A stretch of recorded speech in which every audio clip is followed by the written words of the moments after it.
பெண்மை கொண்ட மோகம்.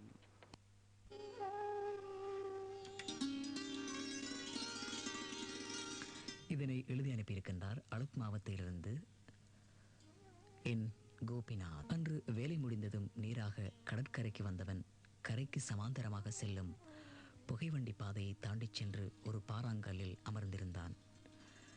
வெகு தொலைவில் செல்லும் ஒரு கப்பலிற்குள் சூரியன் இறங்குவது போன்றிருந்தது அன்றைய சூரிய அஸ்தமனம். இதையே ரசிக்க முடியாதவனாக அமர்ந்திருந்தவனது சிந்தனை சிறகடிக்க நினைத்தது. அதனை பொறுக்காத கடல் ராணி தன் அலை முந்தானையால் நீர் தூவி அரட்டி கொண்டிருந்தாள். அலையே அடிக்காத கரை தென்படுகிறதா என பார்த்தவனுக்கு ஆங்காங்கே முளைத்திருந்த சிறிய வண்ணக் குடைகள் ஒவ்வொன்றும் ஒவ்வொரு காதல் ரோஜாக்களை, காதல் ஜோடிகளை கச்சிதமாக மறைத்த வண்ணம் முளைத்திருந்ததையே காண முடிந்தது. மனமுத்துச் சேர்ந்து உயிரித்து வாழ்பவருக்கு மூடி மறைக்க கூட எதற்கு என்று அவன் எண்ணினான். இவர்களில் எத்தனை பேர் ஒருவரை ஒருவர் உண்மையாக காதலிக்கிறார்கள் என்று அவர்களிடம் ஒரு கருத்தெடுப்பு நடத்த வேண்டும். உண்மையான காதலை மூடி வைக்க முடியாது. பொய்யான வாய்ஜாலங்களால் இல்லாத காதலுக்கு உருவம் கொடுத்திருக்கிறவர்களே அவர்களில் பலர். இந்த குடை கலாச்சாரத்தை முன்னமே அறியாதவனல்ல அந்த சுதன். இன்று அவனது காதலுக்கு முக்கிய தினம். அவனது காதலி அவனுக்கு அனுப்பிய வார்த்தைகளை நண்பன் சொல்லி கேட்டவனுக்கு இவ்வாறு எண்ண தோன்றியது. வியப்பாக இருக்கவில்லை.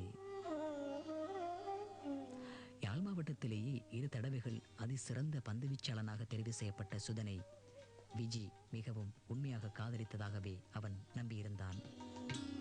அவனது பிரபலம் அவளை மயக்கியிருந்ததை அவன் அறிந்திருக்கவில்லை. மக்களோடு மக்களாக மண்ணை விட்டு ஓடிய காலத்தில் அவள் நாட்டின் கிழக்கு நகரான மட்டக்களப்பில் இருந்தாள். அவன் கொழும்பில் அவளது கடிதங்களுக்காக காத்திருந்தான்.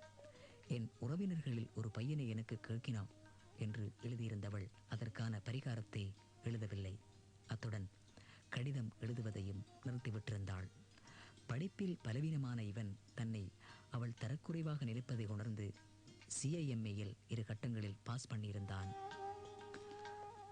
அவனது நண்பனொருவன் மட்டக்களப்பு செல்வதை அறிந்து அவனிடம் அவளது முகவரியை தந்து சந்தித்து வரும்படி கேட்டிருந்தான்.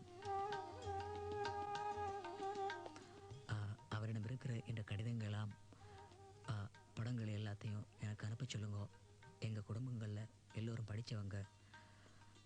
அவரை மறப்பதை தவிர வேறு என்னால் செய்ய முடியாது. நானும் விட்ட மாதிரி அவரையும் விட சொல்லுங்கோ என்று தந்திரமாக சொல்லியிருந்தாள் விஜி தனது நண்பனிடம். ஆனால் அவன் வங்கியொன்றில் வேலை பார்க்க தொடங்கியது அவளுக்கு தெரியாத போதும். தெரிந்திருந்தால் தொடர்ந்து காதலித்திருப்பாளா? அவனது கண்ண வியர்வை துளிகள் அவனை ஏளனம் செய்கின்றன. ஒவ்வொன்றும் ஒவ்வொன்றாய் அவனை எட்டி எட்டி ஏளனம் செய்வது போல் அவனுக்கு காயங்களே நீங்கள் ஆறுங்களே, சோக நெஞ்சங்களே ஜோடி மாறுங்களே, பெண்கள் உள்ளங்கள் நிலை மாறி கிளை மாறுமே, ஆண்கள் உள்ளம் கண்ணீரோடு அலைப்பாயுமே, காதல் பொய்யானது வாழ்க்கை மெய்யானது, ஆனது ஆகட்டும் கோப்பை ஏந்துங்களே, காதல் காயங்களே நீங்கள் ஆறுங்களே, சோகனே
காதலின் வேதனை என்றும் தீராதடா.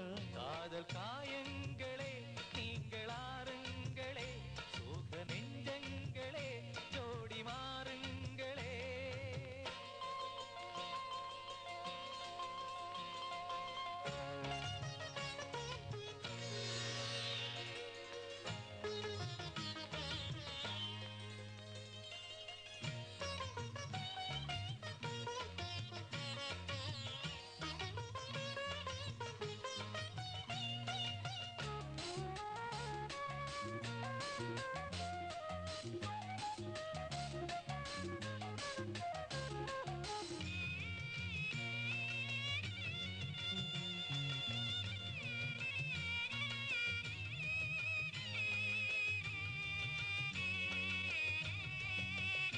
பெண்மை பொல்லாதது, நேர்மை இல்லாதது, உண்மை தெரியாத மனிதா உன் மனம் ஏங்குது.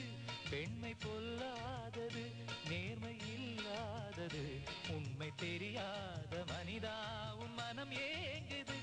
உண்மை காதல் என்று இங்கு ஒன்றும் இல்லை, நீயும் காதல் கொள்ள வேறு பெண்ணா இல்லை. நீயும் வாழும்போது வாழ வேண்டும் வழியா இல்லை. இன்னும் நீ ஊத்தடா பாட்டில் சுதியே இல்லை, இன்னும் நீ ஊத்தடா பாட்டில் சுதியே இல்லை. காதல் காயங்களே நீங்கள் ஆறுங்களே, சோக நெஞ்சங்களே ஜோடி மாறுங்களே.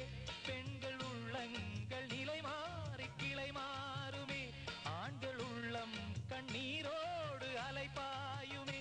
காதல் பொய்யானது, வாழ்க்கை மெய்யானது, ஆனது ஆகட்டும் கோப்பை ஏந்துங்களே. காதல் காயங்களே நீங்கள் ஆறுங்களே, சோக நெஞ்சங்களே ஜோடி மாறுங்களே.